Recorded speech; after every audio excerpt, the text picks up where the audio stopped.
సుల్తానాబాద్ పట్టణంలోని స్థానిక Indian public పాఠశాలలో బోనాల పండుగ ఘనంగా నిర్వహించారు. డప్పు చప్పుళ్లు, శివసత్తుల నృత్యాలతో విద్యార్థులు, ఉపాధ్యాయులు బోనాలను ఎత్తుకొని అమ్మవారికి బోనాలను సమర్పించారు. పోతురాజు, శివసత్తులు వేషధారణలలో విద్యార్థులు అందరినీ ఆకట్టుకున్నారు. ప్రిన్సిపల్ కృష్ణప్రియ మాట్లాడుతూ, మా పాఠశాల చదువుతో పాటు సంస్కృతి సాంప్రదాయాలకు నిలయమని, బోనం అంటే అన్నమని అన్నారు. రాష్ట్ర ప్రభుత్వం బోనాల పండుగను గుర్తించి అధికారికంగా నిర్వహించడం సంతోషంగా ఉందని వారు తెలిపారు.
మా ఇండియన్ పబ్లిక్ స్కూల్లో మా చైర్మన్ సార్ సంజీవ్ సార్ గారు మరియు మా ప్రిన్సిపల్ కృష్ణప్రియ మేడం గారు మాకు ఈ అవకాశాన్ని ఇచ్చినందుకు మా పాఠశాలలో ఇండియన్ పబ్లిక్ పాఠశాలలో బోనాల పండుగను ఉత్సవంగా జరుపుకుంటున్నాము. ఈ పండుగ యొక్క ముఖ్య ఉద్దేశం ఏంటంటే, బోనాలు అంటే మన తెలంగాణ రాష్ట్రం ఏర్పడిన తర్వాత ఇది రాష్ట్ర పండుగగా గుర్తించారు. అందుకని మనం బోనాల పండుగను ఘనంగా జరుపుకుంటున్నాం. ఇంకోటి మేడం, మీరు రాష్ట్రంలో జరుపుకునే బోనాల పండుగ ఒకటి.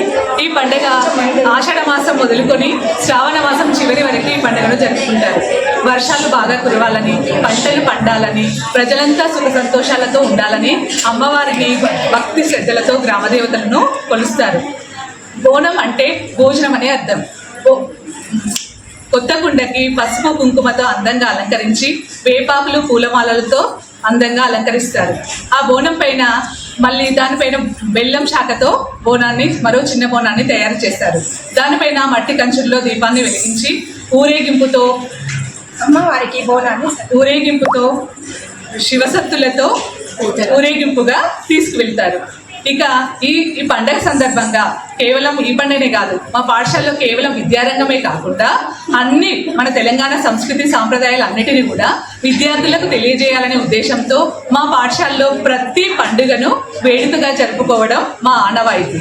అంతేకాకుండా మా పాఠశాల యాజమాన్యము మాకు ఈ సదవకాశాన్ని కల్పించి విద్యార్థులకు వీటిపైన ఒక అవగాహన తీసుకురావడమే మా ముఖ్య ఉద్దేశం. ధన్యవాదాలు.